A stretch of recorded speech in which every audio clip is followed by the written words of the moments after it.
That's not metal. That's Rush. We are getting popped for this one. As they like to say. Popped hard. As they like to say, that's prog, man. That ain't metal. That's prog. Which for me has always been weird because I put Rush in its own category. Yeah. I really do. It's like, oh, you got Rush, then you got all this other shit that's prog. Exactly. Yeah. There's Rush and then there's everybody else. Man.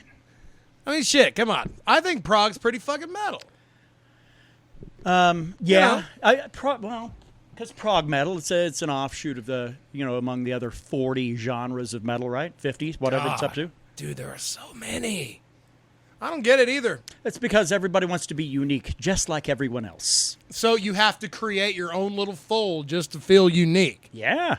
Yeah, that's true for a lot of things in life, isn't it? A lot of things. Like, why are you insert anything that people do? Oh, because I want to be different, so I can show everyone how different I am. Oh, so you can do it just like everyone. Okay. I'm trying to be different. I did something a little different this week. What'd you do? I ordered food through the mail. Okay. Right. For you, that is a little bit of a step. It right? is. Well, I have a coworker who had suggested this thing called Every Plate to me, and basically I get like a box with 4 meals in it, 2 servings pop, for just paying the shipping.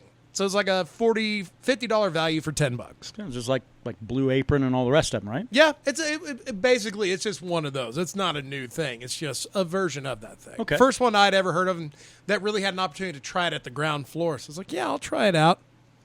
Well, the fucking box came in yesterday. It said it would be there on Wednesday, and it was at 9:05. Okay. UPS knocked on my fucking door at 9:05. Aren't you at work at around then? In the evening. Oh, 9:05 at night? At night. Oh, my God. Yeah. I'm like, what the hell, dude? Yeah. Leave at door. Leave at door. That's crazy. Because, if they'd have done something like that at my house, that door ain't getting answered. Yeah. I go to bed at 8. That's it. If you try to call, text, whatever, knock on my door, you ain't getting nothing after 8 o'clock. Yeah. So after that, and of course it freaks my grandmother out, which that's a whole other issue in itself. But when she realized it was just like a fucking box full of food, she was automatically interested. Well, she's a very food-driven lady. Priorities. So yeah, got 4 meals out of it. The one we did today was a fucking crispy Caesar chicken. Okay. Basically Caesar salad without the salad part. Kind of dig that. Right. Taters and roasted carrots. And they send you everything. Right on. The veggies look good. The the meat looked great. It was cool. I can see why people would get off on that. Did you kind of figure it out on a cost per meal basis, or? 4 meals at $50. Okay, so $12.50 a per. Yeah, but then you got to cut that in half because then that's $6 a head. Because it's a meal for 2 people. Right. So if it's 4 total meals for $50, and that means individually they're $12.50. Yeah. Yeah, $12.50 for 2 people. That's not bad. Yeah. Oh, okay. So it's not per meal. You mean for meal for you and grandma? Yeah, 4 meals. Well, that ain't bad. That's yeah. So then you're talking what, 6, 6.25. Yeah, pretty much per head. Okay, that ain't bad. And it really kind of negates the purpose to buy shit to make because there are other days I'm just eating rice. Right. So overall, the experiment's going well. I'm going to be making some burgers tomorrow. Good for you. I'm turning little chef that could. Look at you. You're going to start putting on the pounds. Yeah. Instead of just your normal shit rice look at me. Diet. Yeah, look at you. Yeah, I've apparently I'm getting a little bored with rice. I've been doing that since I worked at the hotel. Yeah, it's been a while. Huh? Enough's enough. It's time to change it up a bit. Right. Doing the podcast on a Thursday this time, you might be saying, "Oh, you dudes looking to have a fun night?" No, not really. Well, yeah. Well, we will, but that's beside the point. Mainly because we've got all kinds of things that we're kind of obligated to do coming up, the least of which is get into this pay-per-view that's coming up on Saturday. It's going to be the primary focus of the show today, I think. Absolutely. Well, when you start getting Conor McGregor into a fight, as rarely as that guy fights anymore, it's got to be cause for a pretty big concern. Yeah. Well, shit, second time he's fought this year. That's pretty good. Yeah. A lot of other things going on in the UFC too that are a little bit little wacky and disturbing, but we'll get to all of those. It's a weird time, isn't it? Kinda, yeah. First of all, Mead side of everything. We're kind of the same boat we were the last time we were on. We've got everything's in the oaken barrel, so it's all a single serve only here at the house. We've got, although I do have that experimental 1 gallon, and I do have some whole coffee bean. I am thinking about tossing about 2 coffee beans in, letting her sit about a week, and then giving it a try. 2 would do the trick. Yeah, for a 1 gallon? Yeah. Yeah. So 10 for a 5, you think? Yeah. Okay. Coffee beans strong. Yeah, that's true. You don't want that shit to overwhelm. I'd had some when I was at Boulder. Brett and I went up there to Redstone. Is it Redstone? Yeah. Redstone Meadery. Yeah, Redstone Meadery. We get up there. No, it's like 5 years ago last week. Wow. Shit. Yeah. So we got up there and everything. I'd never had any kind of mead flavored with coffee before, and that was kind of a definite experience. I liked it a lot better than they'd had a boysenberry mead that literally tasted like the IHOP pancake syrup and had the same consistency just about because it was a Grand Reserve. Been hanging out for a little bit. At least 3 years, so. That was quite the experience. But I thought, man, at some point, we're going to need to do a coffee batch. Hey, I've got coffee beans sitting right over because my alma mater, they're selling bags of coffee now to cover some scholarships for people. So, hitting the streets selling coffee. Yeah. And they're not bad because the next thing they're going to do is they're going to start selling jars of salsa. They partnered with this place here in town. And after that, then they're going to partner with our vineyards that we have here in town and do a wine, a red and a white. Do they want a gold? We couldn't meet that demand, sir. Make it super special, extra Grand Reserve. Make it for those platinum tier donors, you know. No, we wouldn't be able to. We can barely cover the needs of just a couple of people around here. So that is true. That is true. So anyway, so as it is, the mead is it's where it is. It's where it should be. We have limited amounts. I don't know how much troublemaker we have left. It was around a case. I think we have 10. Yeah, 10 bottles. So we've got some. We're just not into a huge production mode, mainly because the pandemic kind of shut everything down. Because we would sell them more or less socially. Well, when everybody has to turn into a hermit and sit around all by their lonesome at home, twiddling their thumbs. Well, nobody's buying any mead, so there is no sense in us jumping through hoops trying to keep our production schedules up the way that they were. Yeah, it is. Well, you got to adapt in different times. So aside from that, that's truly about it for the mead side of it. I wouldn't mind at some point looking into distilling, but that's for another show altogether. Starting to really kind of get it deep into the science of how to turn out a really quality cherry brandy. That's kind of been something I'm kind of about. Yeah, okay. I would love to look into that. So, but again, that's for another show. Boy, we started making spirits. Ooh-wee. Yeah. Ooh-wee. I think you're allowed to make somewhere in the ballpark of like 20 gallons of spirits a year. That's just enough for McGregor weekend. That's probably a lot. That's around about what we drink in a year, I think. Yeah, that's a lot. Ooh, that'd be all right though. Yeah. Well, so if we were all good with the mead side, if you wanted to kind of break down your week and things of that nature, because we're not going to get an LJ this time around. I told him, I said, hey, I hate to give you this late notice, but we're doing the show a day early, so don't know if you can get your segment into us or not. To which then he had responded later, said, yeah, no, there's an incident. And I thought, oh. What'd you do? What the fuck did you do, man? Yeah, I thought, what, it worked? No.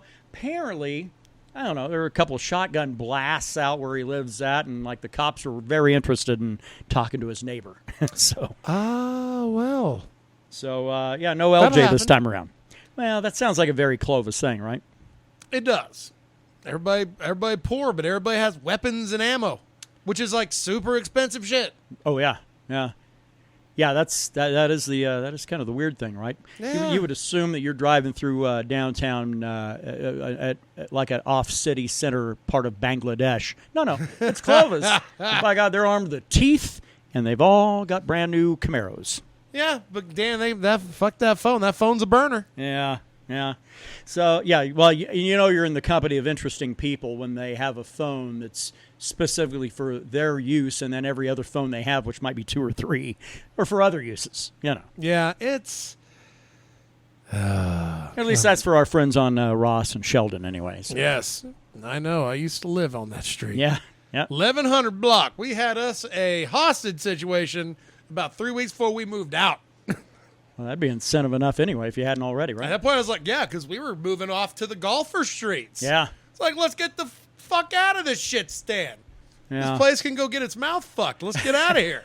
So you're out in the no, it's not a country club, but it's like a private golf course, right? It's a park. Yeah. It is a colonial. It's a park where the colonials live. It's the all streets are named after golfers. I think Sam Snead's one of them, right? That's the one I lived on. Oh, there you go. Huh. I don't know why that one sticks out, because I think that's one of the few professional golfers' names I recognize. Yeah. I mean, all the other ones you can assume are golfers' names too. It's like Greg Wilson, I think, is one. Yeah. Snead was where it was at, because that's where I live. Yeah. Yeah, shoot. Well, how's your week going, man? I ain't got a whole lot to complain about. The food thing, that was cool. I had a speaker go out in my fucking Jeep. Oh, great. So, I mean, I'm a musically driven individual. Yeah. I'm probably just going to have to suck it up, because as soon as I bought it, the auxiliary didn't work, remember? Yeah. I was like, cool. Right off the bat, I got something that don't work. How Right. little did I know what else didn't work in it. So I'm probably going to be wheelhousing like a new stereo and some new speakers. Yeah. Well, there's at least there's somebody in town that does that. I know Ruben could do it. That dude has done it a lot.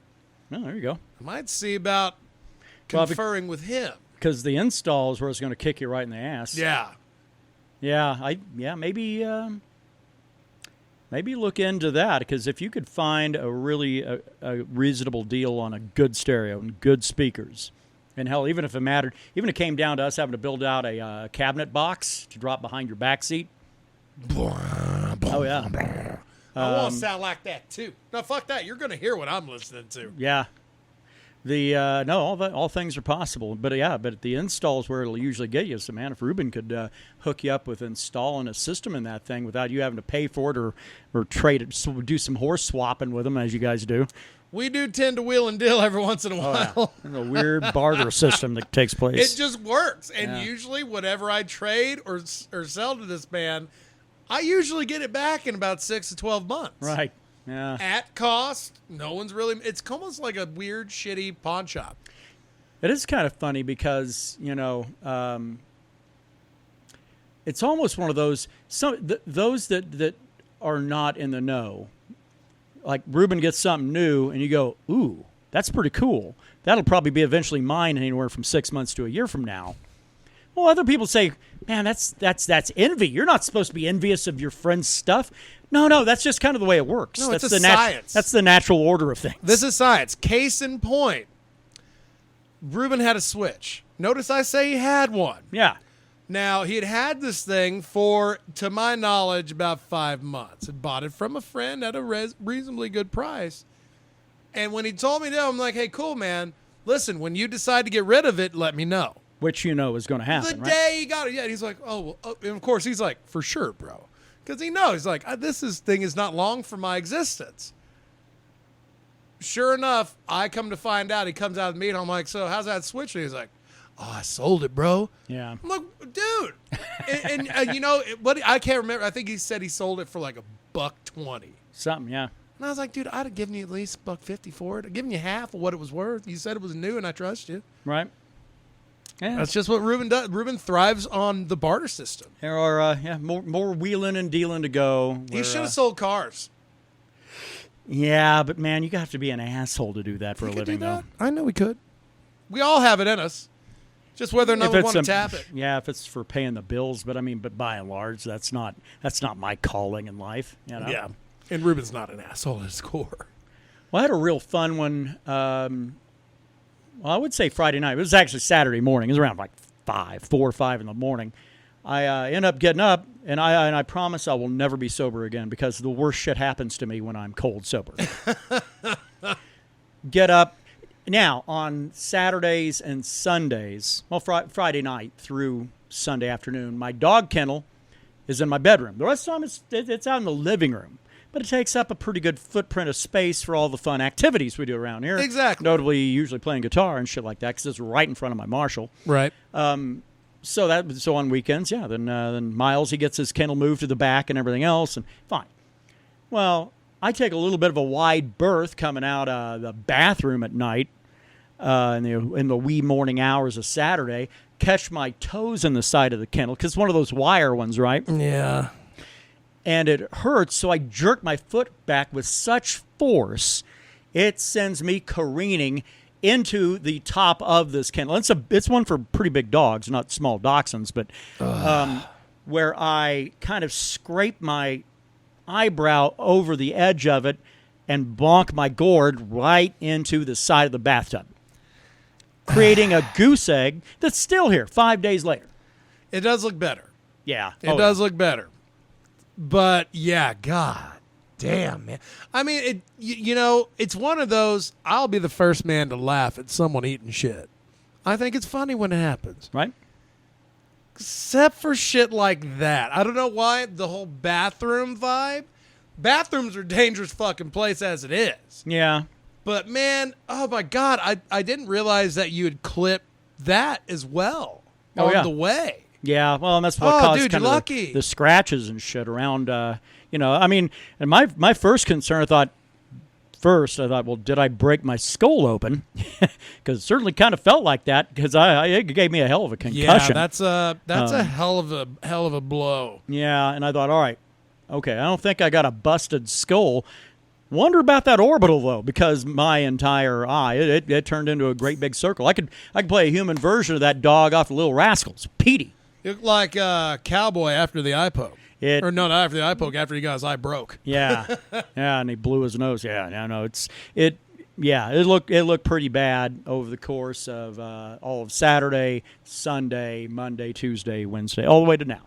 And it's still not great, but it is better. Yeah. You know? Oh, yeah. At least now it doesn't feel like I got sand in my eye every time I blink. Yeah. Yeah, it's starting on the way out for sure. Yeah, but it's something to behold. Man, you just are racking it up. Yeah. Racking it up. All the good shit. At least, gosh, that's a big one, man. Shit. I'm just glad you didn't fucking blow an eyeball out. Yeah, no, that would have been a problem. As much as it might make you look cool running through life with an eye patch on, but depth make you look perception's like, really awesome. Yeah. Who doesn't want to look like an Israeli leader from the 70s, right? You could rock it like Dennis Hopper from Waterworld. Yeah. Yeah, probably a hard pass. But I think I'd rather just have sight from both eyes. Not that my vision's great, because you start getting up there at a certain age, then you've got to start getting, like, things to prevent, cataracts. So I'm going to have to go and get, like, a preventative cataract procedure sometime in the next year. Like, there's no big rush on it. Is that what they do, like lasers in your eye? Yeah. Man, fuck that. Right? I ain't doing it. I'll go blind. Might make me a superhero. Right? I'll go blind. Government pay me money. I'll still do what I get to do. Get drunk and smoke the sticky. That's all I need to do. They don't pay you much. I think blindness is like $250 a month. Damn, but I can't read. I'm not gonna learn Braille. Fuck that. Lose a leg. I think that's where the money is. Is it a limb? But okay. If you had to pick between losing an arm, losing a leg, yeah, where are you at? I'm always sitting. Can't play guitar if I only got one arm. That's a very good point. Okay.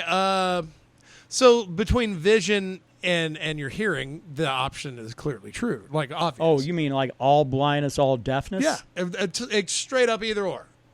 Yeah. No. I can't. Yeah. Why be a guitar player if you can't hear what the fuck you're doing? Right. That's right. Yeah. Who are you? I mean, there are a lot of blind musicians out there. Not a lot of deaf ones since like the 1600s. Well, if I got all of those, maybe I'll just have to pass the day laying out in front of somebody's door, and everybody can just call me Matt. So. Hey, old-timey joke. You're bringing out the childhood humor. Your dream of having a hotel room in Vaughn and a fucking little shitty lawn chair will be closer and closer. Was it Vaughn or Tatum? It's Tatum. I don't know why you can't get I wouldn't spend a day in Vaughn. Come on. They're very similar to me. Tatum is at a crossroads, sir. So the crossroads between Ruidoso and Lubbock, and the turnoff to come up this place. So, Vaughn, fuck, you almost have to go out of your way or be lost. I don't know why. I always get those mixed up. I think people running a bunch of illegal shit around usually go through Vaughn, Encino, that way. We had a big conversation about that at work. Then I'll move on here. What about avoiding authority? Well, pretty much, yeah. As far as, Mexico. New Mexico's gone decriminalized. About to go rec sales before April next year. On cannabis, yes. Yeah. So, all of a sudden, Clovis and Portales are going to turn in any town within, what's fair assessment? I don't want to go miles, within 30 minutes of that border. Yeah. We're all going to turn into Trinidad. Yeah. Oh, yeah. No, folks in Colorado, southern Colorado is going to get hit because Texans aren't going to go there anymore. They're going to come across the border a lot shorter. Yeah. And New Mexicans aren't going to go anymore because hopefully the prices go down. Now, you can go up, and for what you could get for like 1 gram of wax here, you could buy about 3 up in Colorado. Oh, well, I guess when we go legal, then and you're willing to drive a little bit, that's probably where the bargain is at. So I don't know. Oh, no. Fuck that. I'm fine with the convenience of home. Sure. Well, I'm cool paying an extra $1 or $2. Ain't no thing for me. But I'm real curious to see how it all goes. Like, what if Texaco has a dispensary? Yeah. You can see Texas while you're buying weed. Well, all you got to do is walk across the train tracks. You go from Farwell, Texas to Texaco, New Mexico. Yeah, but you got to go back eventually. Yeah. Well, I'm not recommending to walk it, but... No, I mean, I'm just saying, like, motherfuckers... Just like they were doing up there in Colorado for a little bit, police and the like. You're thinking people are going to be legal about it? I don't think so. No. Here's my point. My point is Farwell is now going to become a hotbed for Texas State Troopers. Yeah. And Cockawatty Road, no longer safe to go 80 on that bitch. There's going to be some activity on that because those are now going to be heavily driven roads from Texans. Come get weed from us. Yeah. God. I wish they'd ever just repave that way through Causey and Lingo that spills out. What's that shit town right across the border? Morton. Yeah. I was about to say Pep. I'm like, no, that's on our side. No, yeah. They do have a Pep in Texas as well, but they ain't got no Pep in Texas. None of them as bad as Morton. Morton, Texas. Morton. Where do you live, Morton? Just a shit hair away from an Earps shit name. Yeah, let's get into metal. We have no LJ this week, so I hope you're packing the heat. I got a few things. Oh, I got one. Well, there you go. Dave Mustaine. Oh, shit, you took one of my things. Oh, has doubled his price of a cameo. I think it was like, what, $150? It was $150 to start. Yeah, well, it used to be $150. So he goes and fires Dave Ellefson for doing, I don't know, the same stuff Mustaine was doing back in the day. Doing a little diddling. Fires him, and then now his cameo is $300. Apparently that demand was there. That's crazy to me that anybody wants to hear fucking anything from that guy. Dave Mustaine of Megadeth. People want him to wish them a happy birthday. The angriest man in metal. The reason I think it's there is because a lot of his fandom is based off of hatred of Metallica than love of Megadeth.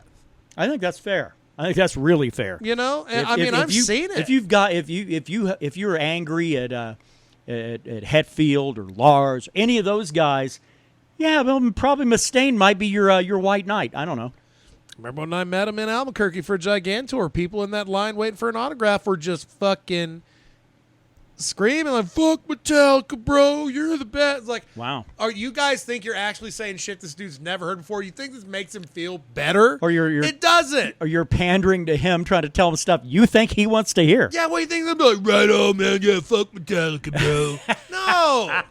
No, that's not how this shit works, man. And in the meantime, the best metal bass player that we know is not working. Currently out of a job. So I think Ellefson will probably. I think he'll probably land on his feet. I realize the guy's like, what, 53, 54 years old. I wonder what his cameo costs these days. I bet it's real cheap. Like $3, right? Dude, we might be able to get him to back the podcast for maybe like a tenner. Maybe. Just you got to make sure that that his camera stays, neck level and above. I want like that music video from back in the day of that D'Angelo, where it's him fucking butt ass naked and the camera's just going around him and you can see like his dick root, and the top of his ass. You can see the top of his ass and his dick root. That's what I want.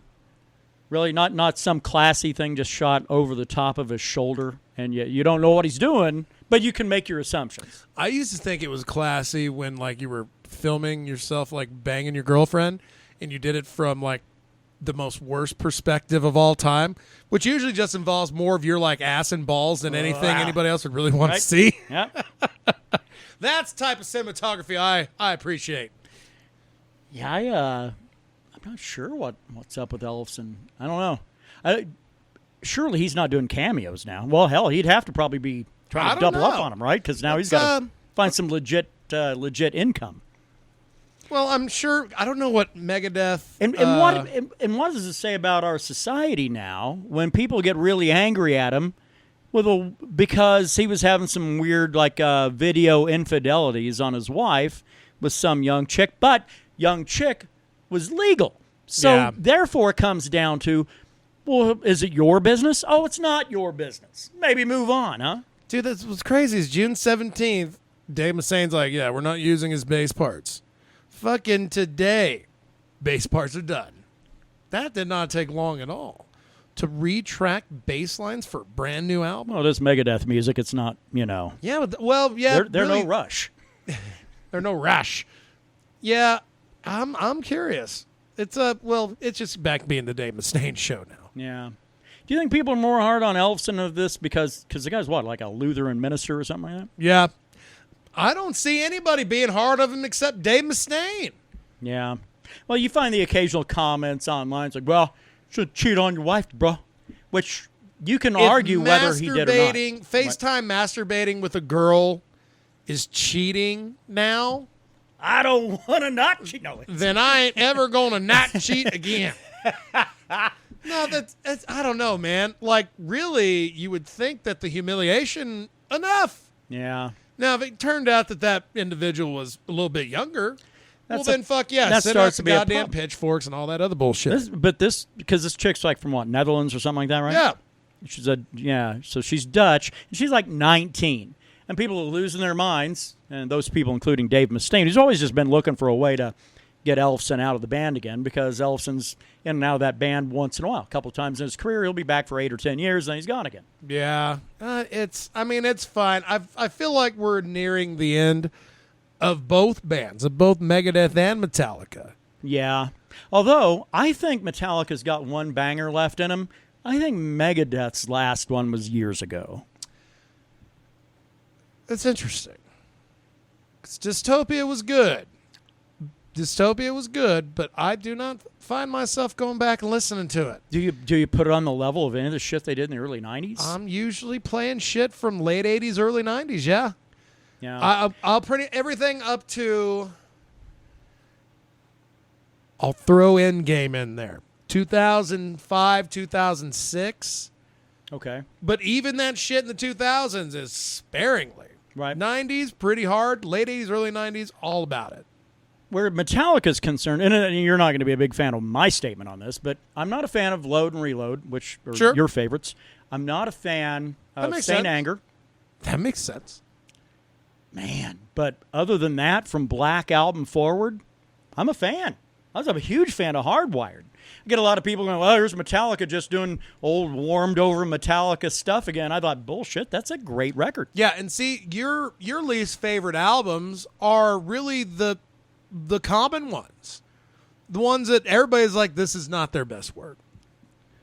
But then you get people that are like, man, that Black Album really was sex shit, wasn't it? It's like, no, it wasn't. You shut your fucking mouth. That's what got them. That's what turned them into Metallica, the international. The one that made them metal gods. Sorry, dude. I like the Black Album. I like Death Magnetic. I like Hardwired. Yeah. And I like some off of Load and Reload.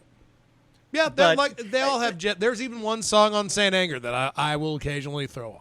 Right. As long as it's live, I will. I can't do the studio version. I'll do the live version. Yeah. Well, you just got to appreciate a snare that has no trap set and no bass lines, right? Oh, my God, man. Bob Rock needs to be taken out back and beat hard. He's suffering his own karma, right? Yeah. Oh, fuck yeah. I don't know. That dude, he's been, like, doing shit. Yeah, but he's all stroked out now, right? That might have just been my opinion. Oh, okay. When we watched that Gibson video of him. Yeah. He did, but he just also looked like a little lesbian old lady. Yeah, but he looked like he's talking more heavily out of one side of his mouth than out of the other. You know, it's talking in stereo, but only the left one. Kind of like your Jeep. God damn. You know what? I'm all about quitting on a high note. Let's get the fuck out of here, bro. What else you got for metal? Let's see. The only Metallica's putting out a 30th anniversary Black Album Fuckfest this year. They're not doing what the Deftones did with Black Stallion, are they? They've doing it worse. Well, we discussed this. Okay. With how many versions of like Nothing Else Matters are on there again. They've announced more things and they've been like releasing some stuff. I would have rather them actually go the Black Stallion route, pick a different act to cover your song, and call it good instead of letting everybody just have a grab bag and have a 50-track album, because the Black Album is, what, 11 tracks? Yeah, 12. 12 tracks. 12 tracks. And like we said last time, the last 2 tracks were played a total of 3 times by these bands. Yeah. So you know where everybody wanted to get in on, which is fine. I'm not interested in that. I've listened to what I wanted to listen off of it. I'm good. Yeah. They've been releasing a whole bunch of like demos and stuff, which I kind of dig sometimes. And that's going to be part of this whole fucking Black Album fuck fest. They got a Black and Whiskey that has been fucking sonically fed fucking Black Album. Well, they put it in the barrels, let the just crank Metallica tracks to it. They play what, 5 tracks over and over and over again. Somehow it's supposed to affect the flavor and aging of that whiskey. They give you what the playlist was that they'd played it in case you want to, I don't know, like sit around and jam the same playlist while drinking their whiskey. Which we did that. Yeah. And that was cool. But it's not bad, but it's awfully expensive for what it is. You know how I'm going to celebrate the 30th anniversary of Black Album? By listening to the original or not at all? By listening to the Black Album and getting drunk. Okay. Might as well. You know? That's the way that album was designed, right? Yeah, absolutely. I'll use my money to buy proper liquor. Yeah. I might just do that. I might go ahead and get the Les Paul tuned up right and jam all 12 tracks the best I can. Let's do it. Yeah, that'd be fun. Let's do it. Just play along, right? Little sing along. Yeah. With your buddies Metallica. Do what you can do. With your boys. Let's get to that fucking card. All right. Actually, it's funny. Yeah. We have because like normally I have a little bit of a pause here when we bring LJ in. Right. The only reason I bring it up is because I really have to go. Go pee. Gotcha. Out of my well, that's thingy. okay, because I actually have something to talk about UFC related before we even get into talking about UFC 264. Allow you, sir. So, heavyweight division has been, it's been disastrous. The John Jones moves up to heavyweight. The assumption is, hey, John Jones going to fight Stipe Miocic. Well, yeah, they didn't really act on that fast enough. They make the fight between Stipe and Francis Ngannou. And they make that fight happen. Ngannou destroys Stipe. Ngannou coming out of the last 3 fights looking like he knows how to fight now, unlike the one we got when he fought against Derek Lewis.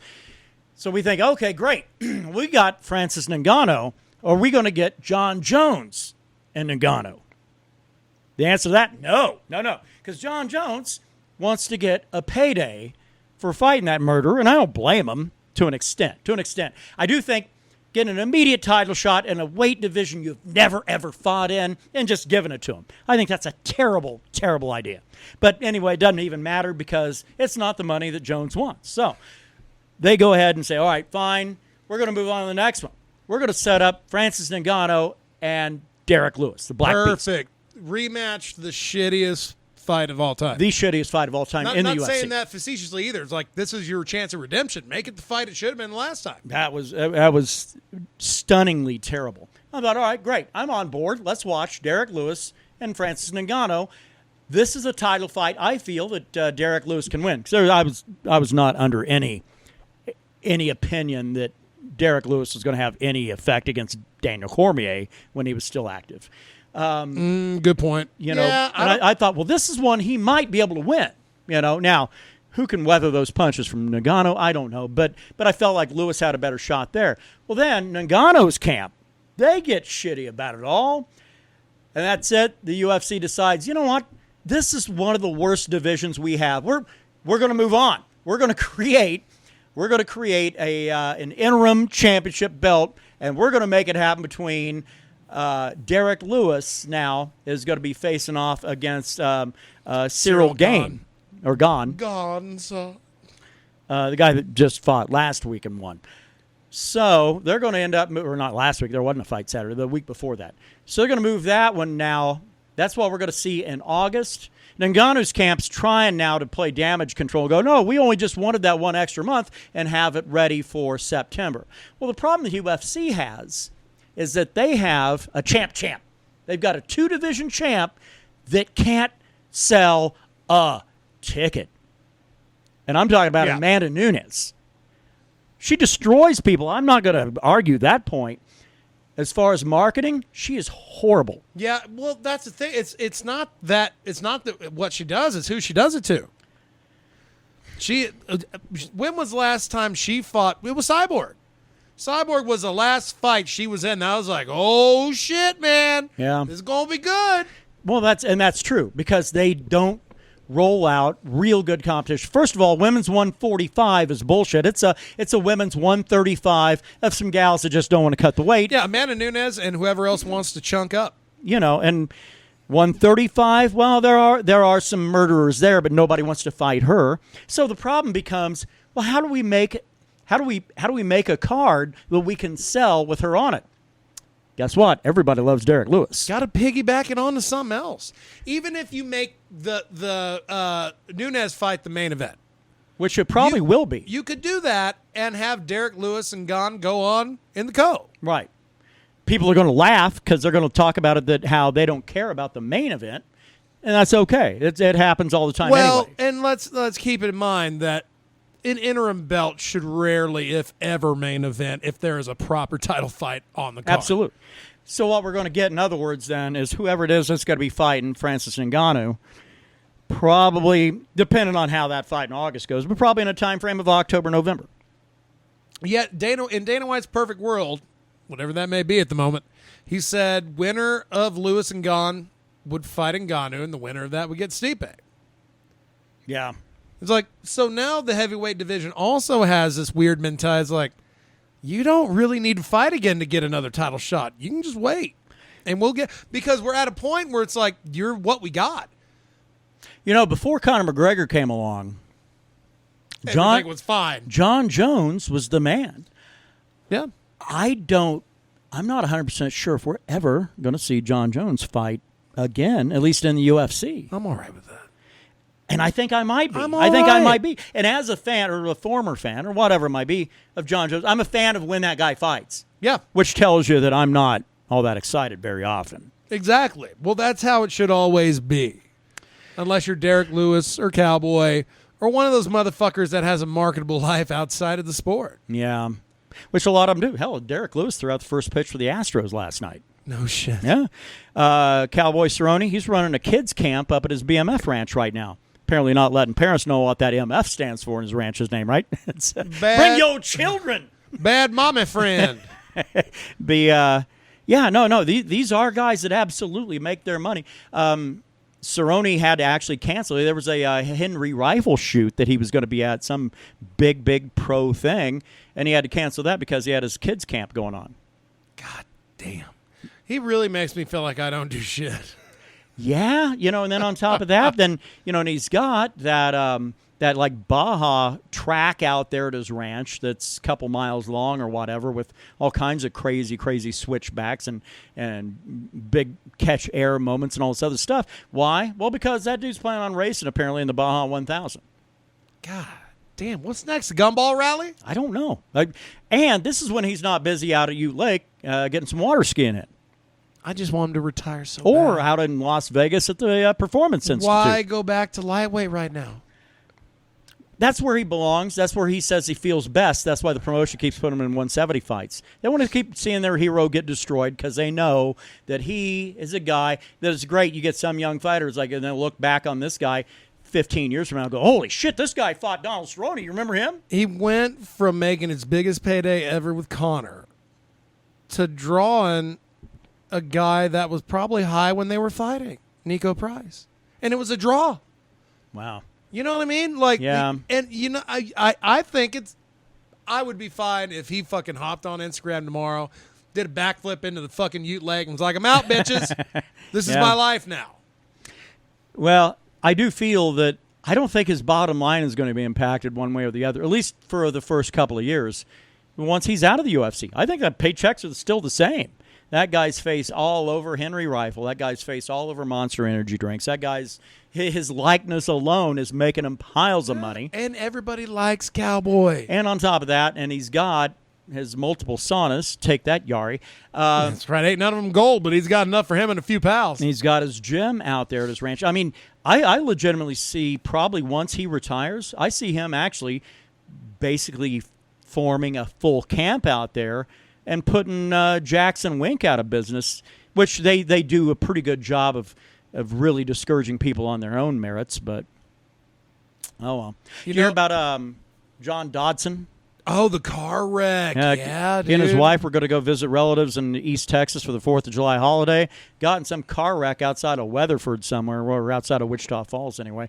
And, yeah, real bad. The guy got pretty messed up. Now, why do we bring that up? Because he's an ex-fighter? Well, because we've talked about him on this very podcast when he was an active fighter. And John Dodson was a bad motherfucker. And I say was. And a guy that trained at Jackson Wink. Still lives in Albuquerque. I mean, he's not a bad guy. Yeah. I don't know if he's a native or not. Fuck that, man. Yes, actually he is. Yeah, well, shit. Then, yeah, fuck yeah. I think, wasn't his dad like an Air Force, like retired Air Force guy?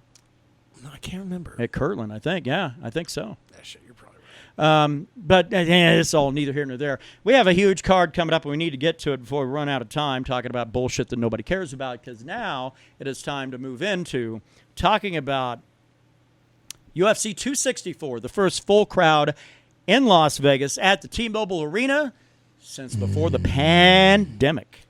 We've had some tastes of full live crowd. Well, full... They were capacity.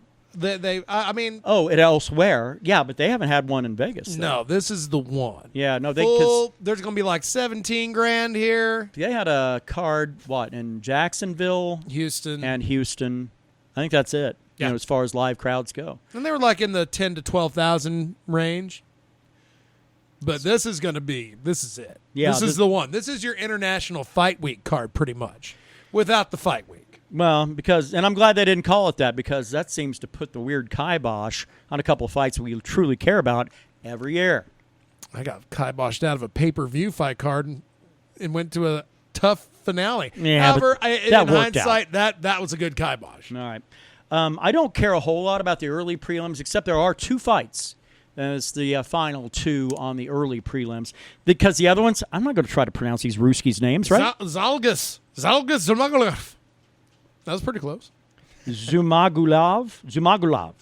There we go. We did it. And Jerome Rivera. Hey, a 2 for 2. There we go. But we don't care about any of these people, nor do we care about Amari Akhmedov. But we do care about who he is fighting. Brad Tavares, a guy who had a stellar record when I got back into watching UFC again back. When was it? You dragged me kicking and screaming in probably 2013 or 14. And that guy was around. That was like really his prime. I think that guy had only had 1 or 2 losses at that point. Well, the guy's record now is 18-7. Which is not bad, really. But Tavares was on a huge climb, man. The guy's like one of those another Kiwi. It was assumed he was going to be competitive for middleweight, or maybe even light heavy or something of that nature. But man, he's still at middleweight, but he's on the early prelims now. Yeah. And real quick, and I'm just bringing this up, Jerome Rivera, the guy that's fighting Zalgas Zimagulov. Whoa, that might have been good. Dude is Z symbol on his tit, so he's probably a local boy as well. Never heard of him.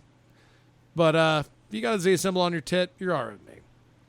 Number 4, Jennifer Maia taking on number 7, Jessica Ai, flyweight. Again, the death murder row. And Jessica Ai don't want nothing to do with that champ. Jennifer Maia and Jessica Ai. Jennifer Maia has got a ground game that is roundly unappreciated in the women's flyweight division. Rarely get to see it. Yeah, well, that's true, too, because a lot of fighters come out of Brazil, they get COVIDed up, and then they can't make their way in. But her and her entire camp, they're already here. The weigh-ins were earlier, or they're going to be tomorrow, so I'm sure she's probably all right. But I don't think Jessica Ai wants anything to do with that ground game that she's got. No, and really, gosh, man, you can be a top 10 ranked fighter in that weight division and still lose your job. Yeah, no, you absolutely can. Flyweight, hell yeah. Especially these days when as more and more states starting to fully reopen, maybe Dana White gets his dick out of his ass and stop doing shit at the Apex Center and start bringing that shit back out on the road. He'd said he wasn't going to. They weren't going to go do rest anything of the year, right? Anywhere the rest of the year, or at least until the latter part of the year, unless they had full crowds. Well, hey, Dana, everybody's opening up again. Fight Night Clovis, let's get it done. If they have full crowds at the T-Mobile from here on out, I'm great with that. If they go back to the Apex, which does not have any means of having a crowd, because it's essentially a room and an octagon, and that's about it. And I got to admit, while it served us well, and I really enjoyed it. I like it for Contender Series. Yes.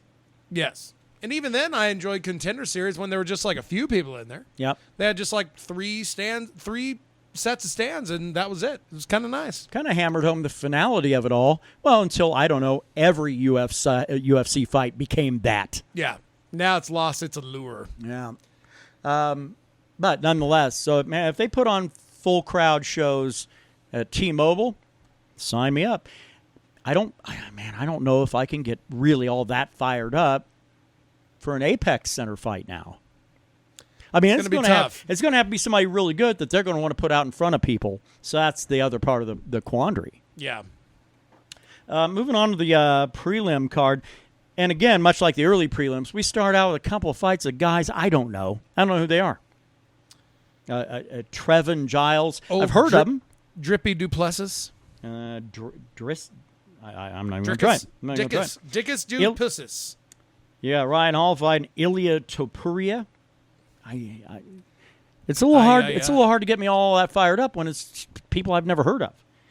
But then we do get to the aforementioned Nico Price fighting against Michel Pereira.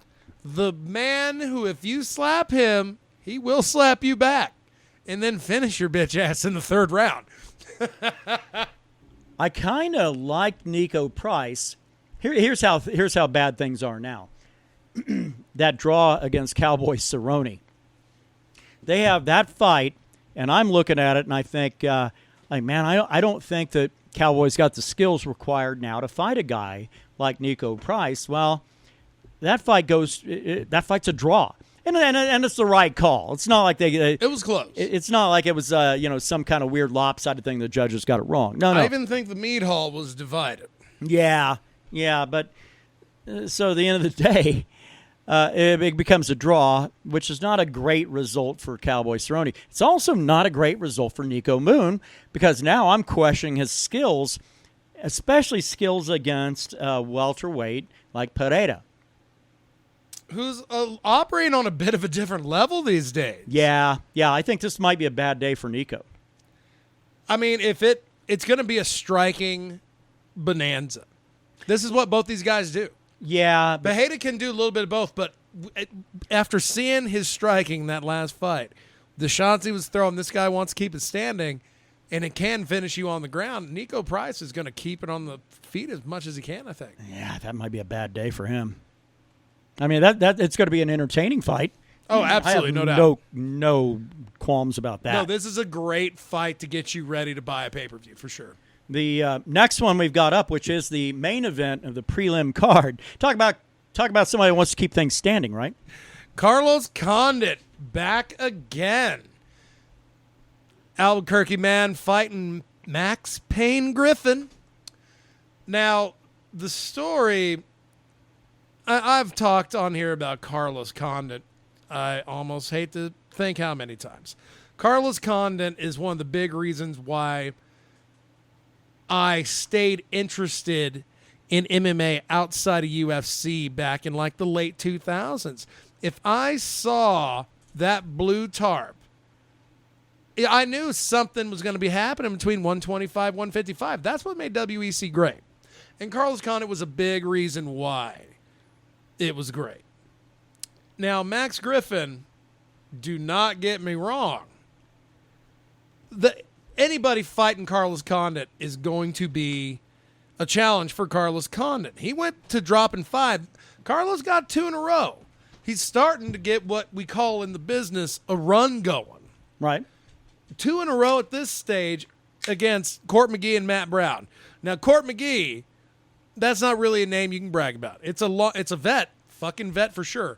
Matt Brown, if you're Carlos Condit, is a name you can brag about. Of course. Because we just saw Matt Brown put on one hell of a performance at a fight card just recently. That's a guy, man. Unless you can get in a liver shot, you're probably not finishing Matt Brown.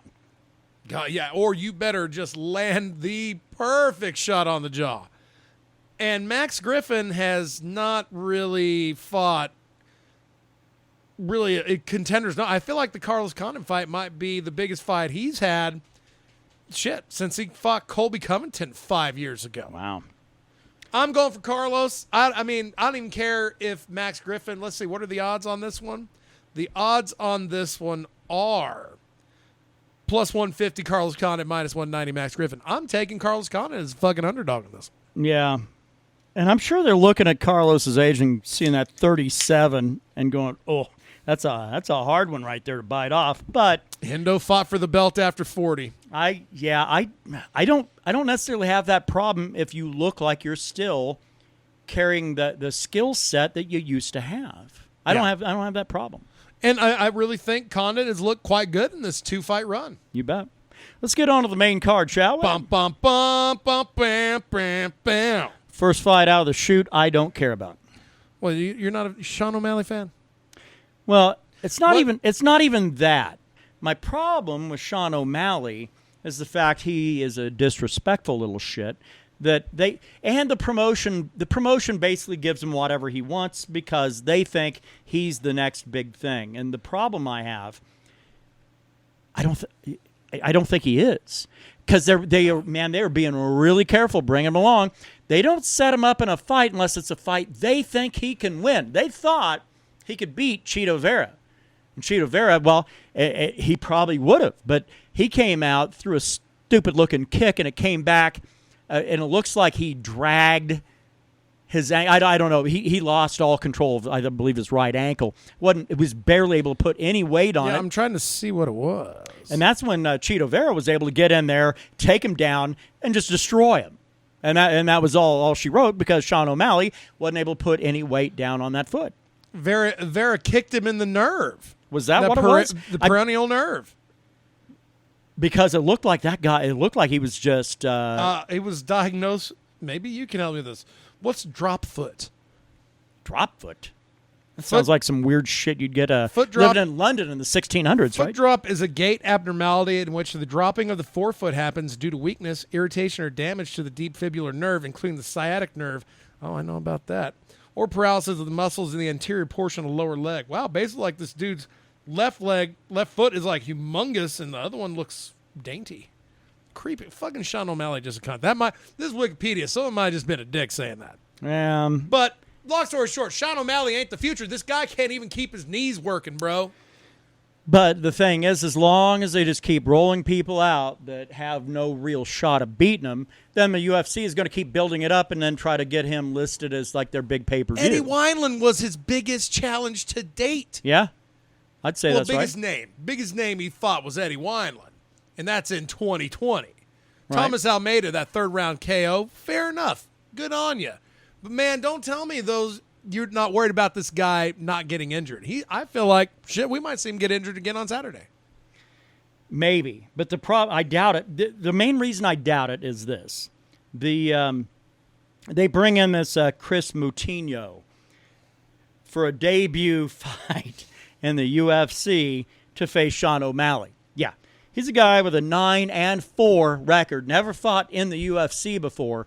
His first chance at the big show, and here we go. Oh, here's our child phenom that has that dude's getting paid. Just has the stupidest hair. Well, because it's how much of an asshole that he is. Because he came out with his hair, because Chito Vera, a very proud nationalistic Colombian, comes out with his hair dyed the colors of the Colombian flag, and then acting like, what, man? This is just kind of the way I wanted to look this time, out of respect. Sean O'Malley doesn't have he doesn't have an ounce of respect in his body. His photo on UFC.com is that hairstyle, too. That's terrible. But I hope he gets dropped, but he's not. He's going to drop this poor guy, and then first round, he's going to say, is that the best anybody can do? While all the while, they will not throw him a bantamweight that they have any question marks of whether or not he can beat him. It's just like Jake Paul fighting a whole bunch of cunts. Like, it's cool, dude. Fight a boxer. Yeah. Sean O'Malley, fight a ranked fighter. You know what I'm more interested in is the fight after that, and that's where we have Irene Aldana, proud native of Mexico, fighting against Yana Kunitskaya, who has had some varying degrees of success in the UFC. She gets her ass beat by a lot of UFC ladies champions. I'm kind of curious to see, though, of what Irene does with her. Now, I'm more interested in that for sure. Because Irene had no answers there when because what was her last fight against Nunez? Aldana? No, it wasn't Nunez. Holly Holm. She fought Holly at 135. Yeah, in the Abu Dhabi. Yeah.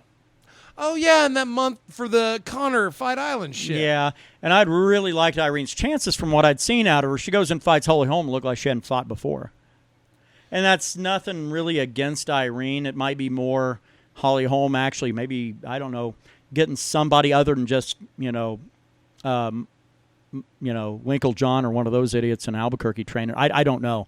I'm not a fan of her just because of the camp she has. Yeah, it's just it's a bad choice. It's a bad choice. Moving on beyond that, heavyweight, you got Tai Tuivasa and Greg Hardy. Greg Hardy been talking a lot of shit to Derek Lewis. Why, I don't know. He's dumb. Yeah. Derek Lewis has, there's a line on him that if you have laid your hands on a woman before, Derek Lewis will threaten you within an inch of your life and try to figure out a way to get you near enough to where he can throw some hands. If the UFC allows, he will take care of you. Yeah. So I'm not sure why Greg Hardy would do that. That's why Greg Hardy's not playing in the NFL. Yeah, he likes to hit women. Tai Tuivasa is not a woman. Tai Tuivasa is going to make Greg Hardy rethink. It's like, man, maybe I should have taken that Chick-fil-A job instead of this one. I hope so. I mean, Tai Tuivasa is a good dude. He's really all that the UFC has for, like, fat Australians at the moment. Right. More likable than Mark Hunt. A little more of a company man, probably. But, yeah, I'm hoping Tai Tuivasa finally gets his train off the tracks. I don't think the Greg Hardy experiment's worked at all. I don't see him bringing in any money. Right.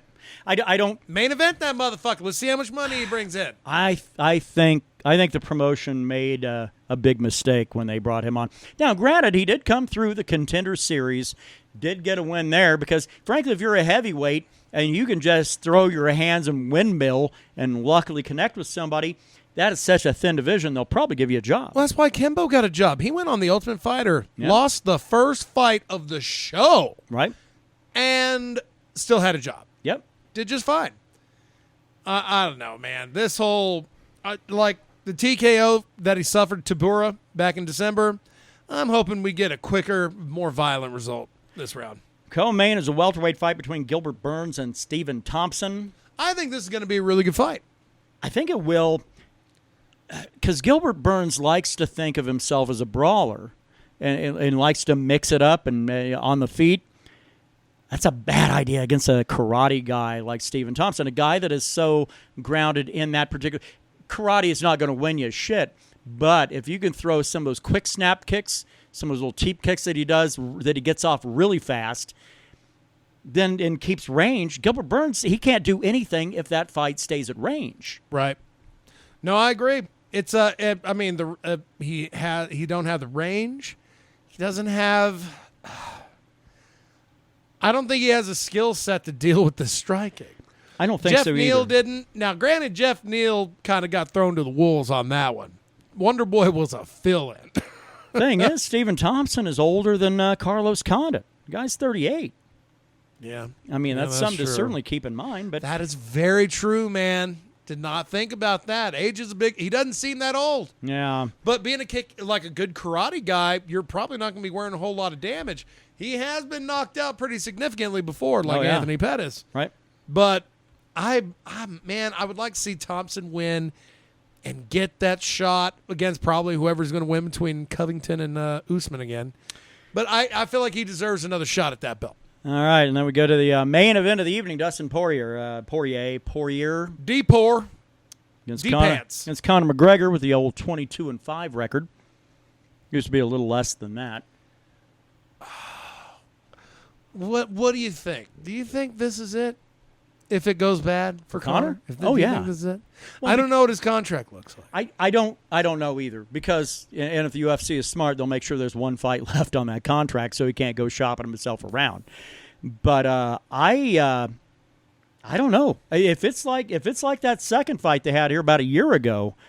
I don't know who that Conor was, but he certainly wasn't the Conor we were used to seeing, right? Here's some averages, man. Strikes landed per minute, 5.59 for Poirier, 5.32 for Conor. Not that big a deal. Significant strikes, right down the middle, 49%. This is a big one. Strikes absorbed per minute, 3.69 to Poirier, 4.54 to Conor. Yeah. Conor's supposed to be the elusive one. Yeah. The biggest problem I have with Conor is the fact is that he's very one-dimensional. You're not going to have to worry about a takedown from the guy. Oh, no. The biggest problem that Dustin Poirier has usually is a guy threatened with even the threat of a single leg or something like that. Might put him on his back, and they can get dominant position and throw some bows, and that might be a problem for him. He has no concerns about that with Conor McGregor. So what do you think Conor has to do to win? I think maintain space. Don't let this shit get crazy. Don't let it get caught up against the cage side like the last fight. Try to maintain that distance and try to set up that huge left that used to be a giant killer. Yeah, now everybody's worried about his shoulders. Yeah, well. That's just where we're at. This dude's career right now. Word gets out from Cerrone's camp, right? Careful them shoulder blades, they fuck you up. I'm rooting for Conor, but I think it's going to be a Dustin victory. I don't see how that goes beyond about the third round. Probably. You second. think it'll go a little bit longer? Probably second. I think. I gotta agree with you, man. Hearts for Conor. I want to see that man back. I want to see gold around his waist one more time. But Dustin Poirier's on fire right now. They have said whoever wins this fight is probably going to get that immediate title shot. Yeah, sure. Conor loses 2 in a row, beats Poirier, gets a title shot. Well, why not? the problem is I don't think either one of these guys can handle the current champ at 155 with Charles Justin Oliveira. Gaethje just hanging out in the rafters like, I'm here too, you motherfuckers. You have a new champion, and I haven't fought since I battled the old one. What the fuck? Doesn't some of that have to be on Gaethje? I don't know. I don't know what's going on. No, fucking Gaethje's like, look, I'm ready. And Dana White Gaspar like, oh, we got plans for Gaethje. Which is basically saying, we have nothing for Gaethje right now. So you think loser gets Gaethje? I don't know. I don't think that's a good payoff. I think the whole that's maybe Gaethje's problem. He got too big too fast. Now they don't know what to do with him. Yeah, they're just like, well, I mean, give him a fight. Give him somebody. I think a rematch against Tony Ferguson would be great, but I don't think Gaethje wants that. I don't see why not. I feel like the result would be similar, especially after the fight that happened after that. Yeah. Tony didn't look good in that one either. Tony actually looks pretty bad lately. Yeah, you're right. I'll be watching his next fight with worry in my heart. Let's get to our picks. We're about out of time. All right, what you drinking today, sir? A fine hibiscus tea with Budweiser lager in it. Good man. Same. A little water, a little rice, some hops, Beauty. Let's see, where are we at on what you're listening to? Metal, I'm going to be throwing down on a little bit of, oh, God, I forgot his name, dude. The the proper Stevie Ray Vaughan. Robin Trower? Robin Trower. Wow. Okay. I was listening to that at work today. Oh, really? Yeah. Yeah, if you're trying to find the Stevie Ray Vaughan sound 10 years before Stevie Ray kind of started cutting records, get Robin Trower Bridges Size. That's what. Yeah, that's good shit. Let's see. And as far as fights go, anything interesting you're going to be looking for tomorrow? A finish from Carlos. Okay, good. I think Tai Tuivasa literally makes Greg Hardy rethink this career choice. In a violent manner? In a very violent manner. I like it. God, man, I think we've been on fire. Yeah. All right, well, that's going to do it for us this time around. We'll be back a couple of weeks, do this all over again. Did I mention what I was listening to? Yeah, I did. Yeah. All right. I didn't. Tear. There we go. That's what we'll go with. Anything off Leia Thrim.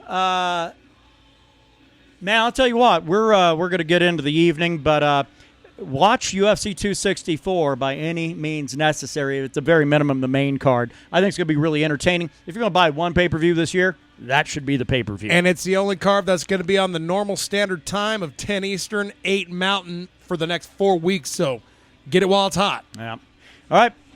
We'll see all of you about a couple of weeks. So we'll. Are you serious? We're going to be talking about the. Okay. It looks like we have some terrible fights to talk about next time. So. Yay. Take care.